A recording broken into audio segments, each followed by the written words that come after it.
Young Adult Podcast. All right, 164. 164. My goodness. All right. Welcome to podcast 164, everybody. That's right. Oh, so glad you're here. My name is Pastor Lucas. Go ahead. I say my name's Pastor Aaron. Yep. I'm the executive pastor here at Cornerstone Church. You can find me on Instagram, Facebook, at L4 Stuff. That's right. And I'm the youth pastor here at Cornerstone. Get the honor and privilege of hanging out with teenagers, which is amazing, and discipling them, obviously. And then, you can find me on Instagram at Aaron Malmquist. Really easy. Facebook? I always forget about your Facebook situation. My Facebook does exist. I have not used my Facebook page for a long time, though. It exists, though, for me to be able to log into other things, like that you need a Meta account for. Okay. But I don't actually... I'm never posting on Facebook. So yeah. If you're trying to follow me on Facebook to find out what's happening in my life, you're going to the wrong place. Okay. Best place then to get information on you is Instagram. Instagram. Go to Instagram. Nice. Do you have a YouTube channel? Yeah, we're on it right now. Man. Do you have a personal YouTube? No, stuff? I don't have a personal YouTube. So when you watch YouTube, do you log in? Yeah. So I guess I do have a channel because I log in through my account. Yeah. So I've never posted anything on there, though. But you have a channel. I do have a channel. There you go. I'm the exact same way. Yeah. I have a channel. Yeah. That I've never posted anything to. And I have, believe it or not, guess how many subscribers I have to my channel I've never posted anything to. How many? Got to guess. 3? No. How many guesses do I get? One more. All right. 7. Nope. I got 0. Oh, okay. I made you think that, though, I had something, right? You did, yeah. What do you do with your phone during the podcast? Sometimes I stick it under my leg.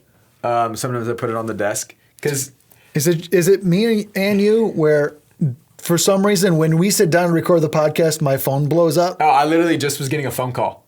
No joke. I was literally, as soon as we said, all right, let's start, I got a phone call. That's crazy because if I just put my phone in my pocket, it feels like they can see my phone in my pocket, and that feels weird. Yeah. I guess unprofessional might be the word I'm looking for. Yeah, unprofessional. And so I'll push it behind me here. Yeah. But it will vibrate the whole entire podcast. Yeah. As soon as we start recording this podcast, the whole world needs me. Yeah.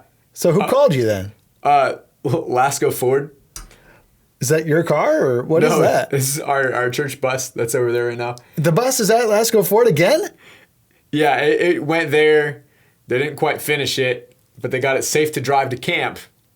Oh. And then I came back, and now they're finishing it. So I did not know that. Yep. Okay. Sheesh. I don't want to speak badly of car dealerships, but they are no place to take your car to get fixed. Nope. Once you drop a car off at a dealership to get fixed, it enters another dimension. That's right. And all of a sudden, they don't answer the phone anymore. They don't give you an update. They don't let you know when they're going to look at it. There's no indication of anything. And you could call them day after day. Yep. They won't call you back. Some places at least are terrible. Uh-huh. What is it about dropping your car off to get fixed at a dealership? It just disappears. It disappears. Yeah. It becomes their car and you ain't getting it back unless you give them a lot of money. Yeah, right. A month after you dropped it off. Then you can get your car back. It's like held hostage. That's so true. That's crazy. Exactly what it's like. It's like your car is being held hostage. Yes. That's a perfectly accurate description. And no matter how much you try to negotiate with that for the hostage situation, they're hard. They will not negotiate. Will not budge. My gosh. Yeah. Yeah, we dropped our car off there, and I don't want to name, like I said, I don't want to name the dealership. I don't want to speak badly, but they tested my patience. Oh, boy. Oh, yeah. Pastor Aaron, rarely do I get upset with, like, people when it comes, I don't know what you call these people, but your mechanic, your waiter, your waitress. Yeah, like service people. Service people, customer service. Yeah. I mean, I'm talking so rare. I don't even remember the last time Okay. that I got upset. All right. and maybe yelled. Yeah. But when I dropped my car off at the dealership and I yelled at the lady after, I don't know, they was there for 10 days. That's too long. Yeah. And there are so many points of frustration with it. First of all, they have it for 10 days. They take forever to do things. And I had a very simple question. And this person was just like, no, I don't have that information. And I just freaked out. Yeah. I freaked out. I feel bad.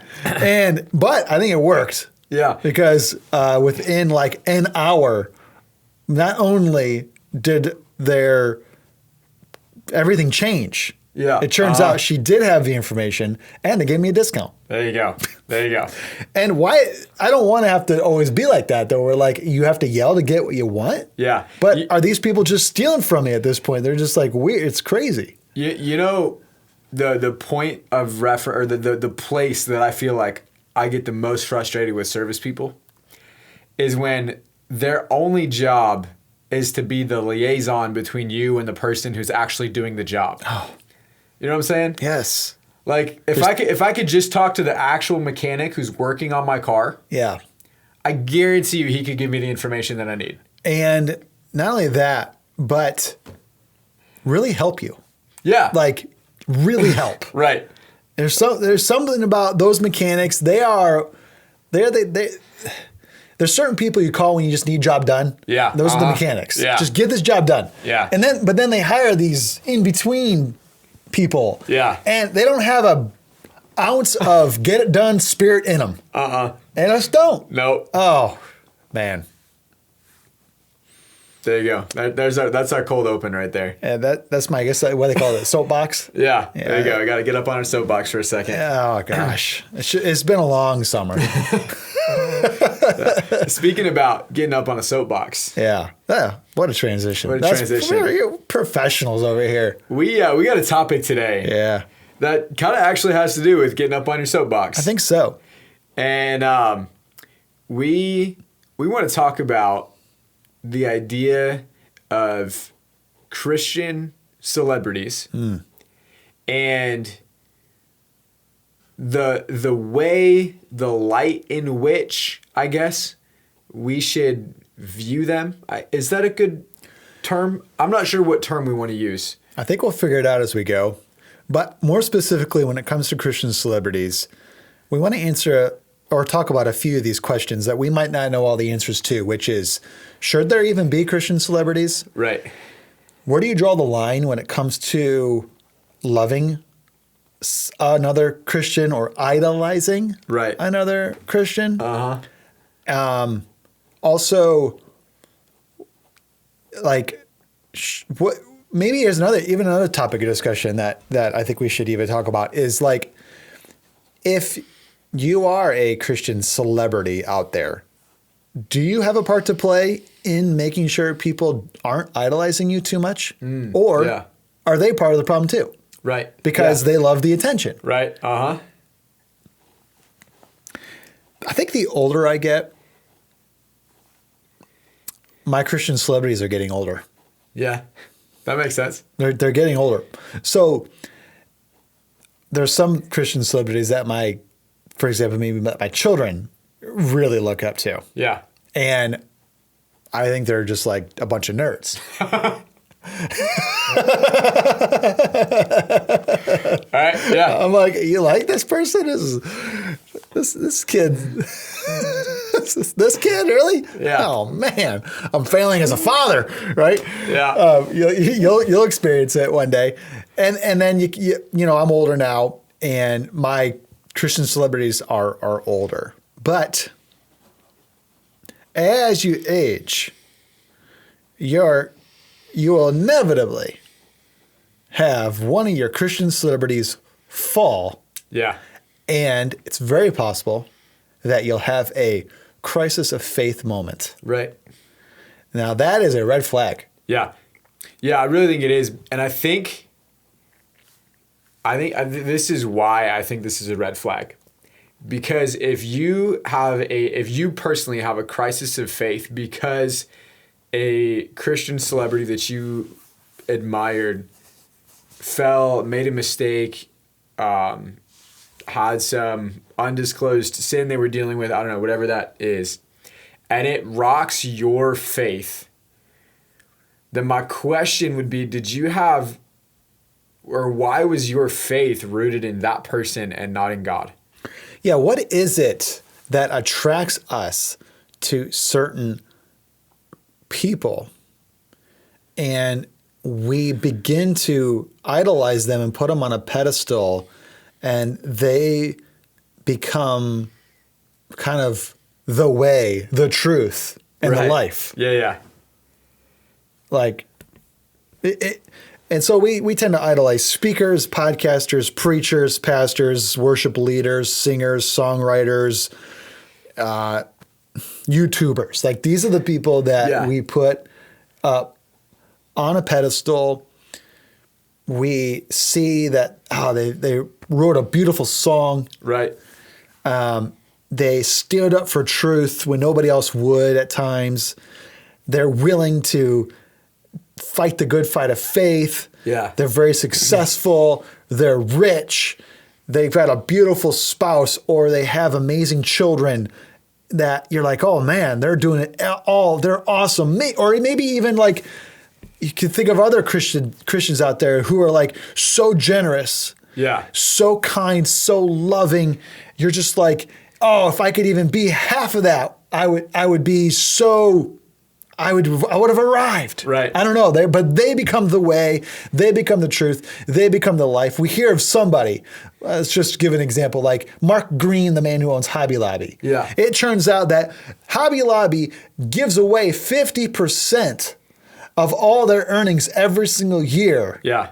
Because that's just what they do. Right. I mean, I'm over here giving away 10%. Yeah, right. And right. Mark Green is giving away 50% of all of his income. Yeah. Who's he giving it away to? He's giving it away to Christian organizations, nonprofits, St. Jude, what doesn't matter. Yeah. Right. Wow, what an example. Right. Like, what an example. Come on. And so we could be attracted to people for all sorts of reasons. It could be because they are awesome Christians. It could be because they are good looking. Yeah. And a Christian. Right. It could be because they're rich and a Christian. Right. It could be because they're successful. Yeah. And a Christian, a success at what they do. Maybe they're an amazing songwriter. They're an amazing preacher. Right. They're an incredible podcaster. They just did a big tour and, sold out arenas around America. Right. Oh my gosh. And they love Jesus. Yeah. Oh, wow. That's amazing. There's all these reasons why we put people up on these pedestals, and we just say to ourselves, that's the way, that's the truth. Oh, that's the life. Right. And then they fall. Yeah. So what happens now? What happens to you now is a very important tell. Yeah. You know what a tell is? Yeah. Oh, yeah. It's a very important tell about your faith. Yeah. So if they fall, does it ruin you? Right. And I want to interject something right here, because I recently had a conversation with a youth student, and I asked him this question. There was something he was talking to me. There's something that he was really, really excited about. That had just happened to him. And I said, man, that's awesome. I said, can I ask you a question? He said, yeah. And I said, do you love Jesus more than this? And he said, yeah, of course I do. And I said, okay, the Bible says in Matthew that you'll know if someone's a follower of Jesus by their fruit. I said, if I were to look at the fruit of your life, would I be able to see that Jesus is more important, or would this thing be more important? Which one do you spend more time pursuing? Which one do you actually value more? If you had to sacrifice a little bit of one to get a little more of the other. And he kind of paused and he was like, you know what, to be honest, is probably this other thing. And I think that that's important for us to realize, because we can say, you know, in a podcast studio room, oh, Jesus is more important. Like, he's the one that's the way, the truth, and the life for me. You know, like, if Jesus can't fall, so my faith would be solid. We can say all those right things, but then if it actually happens, all of a sudden, maybe what we're saying isn't quite actually matching up with how we're feeling. We are starting to have this little bit of crisis of faith, because we have put so much stock in what this pastor says, this singer does, the way that this podcaster lives their life, this person's relationship advice. Like, we've put so much stock into it that even though we haven't said, you know, this person, because no Christian is going to be like, dude, Craig Rochelle is the way, the truth, and the life. Yeah, you're not going to say that out loud, but internally, it could be the truth. It could actually be the truth, even though you might not be willing to say it. Yeah. Yeah. I guess that's what I was trying to say right there. No, I totally agree with you. And I think the proof is really seen when they fall. Yeah, 100%. Or the proof is even seen when somebody talks bad about them. Yeah. Yeah. You defend your celebrity, your Christian celebrity. You defend them. Right. Right. Or you're offended. Uh-huh. Oh, yeah. If somebody's not speaking well of them. Right. Oh, yeah. And there's they say there's two things that are always guaranteed in life, Pastor Aaron. Death and taxes? Yeah, but I would say there's three. Okay. Death, taxes, and a Christian who fails. Yeah, all right. So you're going to always have a pastor that falls. Yep. Some sort of Christian TV star that does something dumb. Yep. You're going to have a worship leader who denies the faith one day. Right. I've seen it all. Yeah. I've seen it all. I've been a part of it all. And what then do we do when they fall? What is the proper perspective on these things? Yeah. So when I was in college, I don't want to name any names, but there was a very, very famous pastor who one of the leading churches in America. He was a great pastor, and his church was producing worship music that most churches around America were singing. Okay. And extremely popular. This pastor fell hard. Okay. And man, no coming back. All right. There's no amount of therapy and apologies. This man is never going to get a pulpit ever again. Right. He fell hard. I had a buddy at college who was chatting with me one day, and he just said, "What is all this about?" He wasn't talking about this man falling. He was talking about Christianity. Okay. He goes, "What is all this about if this guy falls?" But he was having a major crisis of faith. Yeah. Because I think the next, even week at chapel at college, we sang a song from that church. Right. Yeah. And it didn't feel the same. I'll tell you that. Yeah. It didn't have the same energy to it and the same excitement. You were sitting there going, ugh. Yeah. Yeah. Oh, yeah. Although this guy who's singing the song wasn't the one who fell, but he was from his church. Yeah. Right. So he sat under, it was his pastor who fell. So you just had this sense of, but my friend was doubting the church, the church in general. We're talking doubt set in. He was, why do I go to church on Sunday? Why do we do all this stuff? What is all this? And I was not having any crisis of faith. Yeah. None whatsoever. Right. I mean, not even a little bit. And the only difference I can tell was that my friend put this man in the celebrity pedestal column of his faith. Yeah. And I did not even put him there even a little bit. Yeah. Not even a little bit. Yeah. And I think my friend, I know that the mistake is made when we turn a Christian into some sort of celebrity in our heart. Yeah. Yeah. That's the mistake. The mistake is made when that happens. Yeah. And I think this is, I'm trying to make sure that I'm careful in how I say this, that I do think that Christians should have influence in the world, right? I think that Christian music is great. Yeah, I think there should be musicians that people look up to and love their music that are Christians. You know what I'm saying? Yeah. Like, I think that there should be YouTubers who love Jesus and use that platform to influence the world for Jesus. Mm-hmm. I think that there should be pastors that want to grow their churches. You know, I think there should be worship leaders who want to write beautiful worship music. Like, I don't think that Christians having influence on the world is a bad thing. As a matter of fact, I think it's a great thing. I think it's what the Bible calls us to do, to go and make disciples of all nations. And part of that is having influence in places where, you know, people go to get influenced. Yeah, music, entertainment, YouTube, things like that.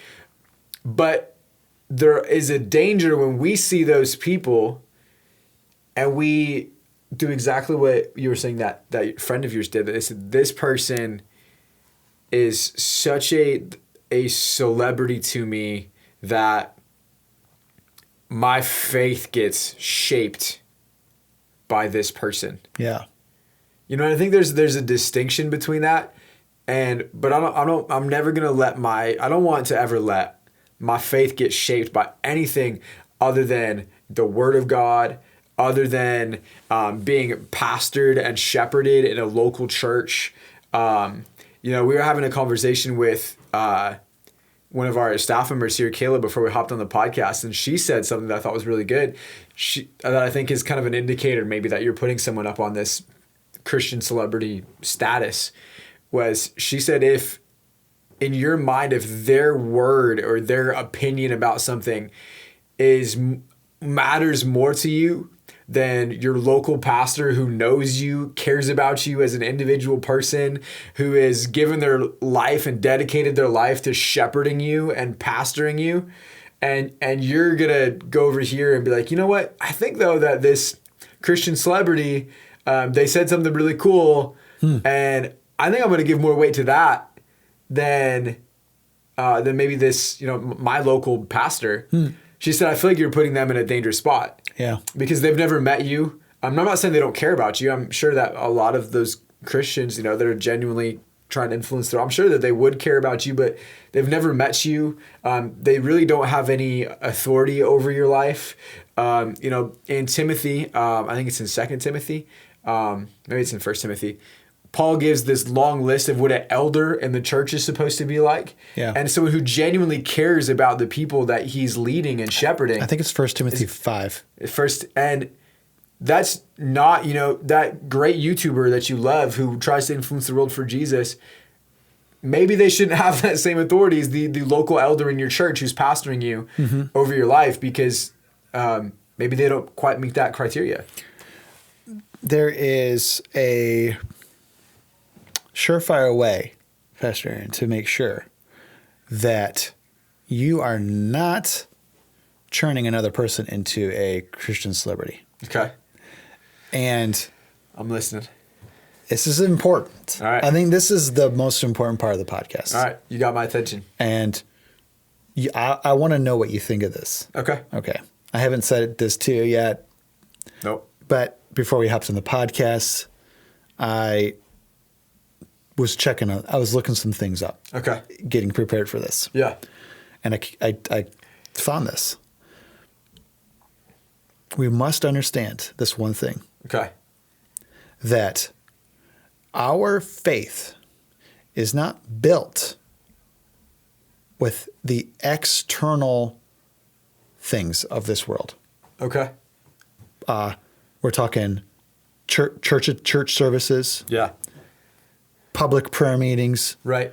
Worship services. Yeah. Conferences. Right. Our faith is not built there. Our faith is built in the secret place. Yeah. Come on. This is how you stay balanced. Yeah. Is know and understand that in the secret place is how you get to know God. Yeah. I think that's really good. Immediately my mind goes to, I'm trying to remember if it's Matthew 6 or 7. It's one of those two. Sermon on the Mount. Jesus is talking about prayer. He's talking about fasting. He's talking about connecting with the heart of the Father. And he says, go and do those things in secret. And my heavenly Father who sees in secret will reward you. And I think that's so true. If you're waiting for your faith to be built at a conference, if you're waiting for your faith to be built at a camp experience, if you're waiting for your faith to be built at a church service, but you're not meeting with God in the secret place, then your faith really isn't going to be built. Well, it might be built on the sand and not the rock. Yeah, that's what I'm saying. It's going to crumble, right? Because then when the winds come, the Bible said, Jesus said really clear, it's going to come. Yeah. The wind's coming. Yes. The rain's coming. Some people have major storms when somebody, a Christian falls and they're 2,000 miles away and they've never even met the man. Right. But their whole world comes crumbling down. The whole world comes crumbling down. Why? Because their faith was not built in the secret place. On the rock. It wasn't built on the rock. And I think that's a really, really good key that you just said. I think it's a really, really good key to making sure that we are not idolizing someone and to any degree is that, man, my faith is going to be built in the secret place. My faith is going to be built even when I'm going through something personally that a lot of people don't even know about, but I'm going to make sure that I'm going to trust in God. I think I'm going to trust in God in that moment. I think that absolutely God will use a congregational worship to lift you up, to encourage you. But if you're to help you, to help you, yeah, absolutely. Mm-hmm. But if that is your sole source of building faith, that's not a good foundation. Right? It's not. No, it really isn't. So this podcast, I feel like, is not just a warning, but also a quick teaching there at the end. Yeah. To make sure that you are building your faith in the secret place. Yeah. Come on. I heard this quote. I'm not sure who said it. I can't remember. So credit to whoever credit is due on this quote.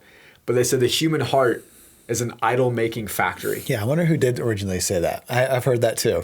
I have no idea who said it, but it's a good quote. But it makes me think of, there's a passage in the Old Testament, I'll do this really quickly, where I'm not even sure which prophet it's in. It's in one of the Old Testament prophets. And they're describing how people make an idol. And they're like, they go and cut down a tree. And then they cut half of it up and bake some bread. And the other half, they make an image. And then they bow down to it, even though, they literally made it out of the same tree they threw into the fire. It can't speak. It can't listen. It can't do anything. It just stands there. Yeah. And, but they worship it. And the prophet was kind of being like, hey, look how stupid this is. It's kind of mocking him. Yeah, the Bible doesn't quite say it like that, but it's essentially what he's saying. It literally is a mock. He's mocking him. And I would give, the same warning to people who are lifting people up, right? We're probably not in America in 2025. We're probably not, going cut down a tree and carving it into an image and bowing down to it. Unless it's a catalpa tree. Right. There you go.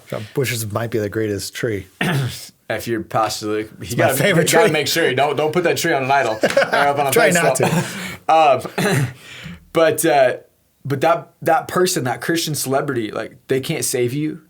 If you're in a crisis of faith, they're not going to swoop in and encourage you and give you hope. They can't save your soul from eternal damnation. No. They can't fix your marriage, your family, your eternal destiny, right? Nope. Like, the only person that can do that is God himself. It's Jesus Christ. It's this Holy Spirit working through you. Mm-hmm. So in the exact same way that prophet in the Old Testament said, it was saying, hey, you chopped down the tree and threw half of it in the fire and then you made an idol of the other half. What are you doing? Yeah. Like, turn to God.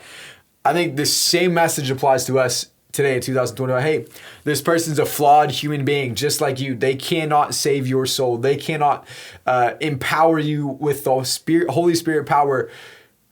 You need to turn to God. Yes. Yeah. Yeah. Got to be careful. Well, this podcast was good. This was a good podcast. It went by really fast. It did. It did. How do you describe this one?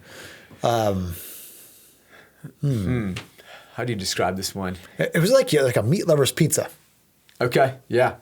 Or like a supreme. Yeah. Like all the meats and all the vegetables. Yeah. It's got some of everything on there. Yeah. Yeah. Oh. That was good. Yeah. All right. That's a good one. Awesome. Fantastic. All right. It's been great to be with you, Ape audience. See you guys on the next one. Catch you on the next one. Bye. Youth and Young Adult Podcast. Youth and Young Adult Podcast. Youth and Young Adult Podcast.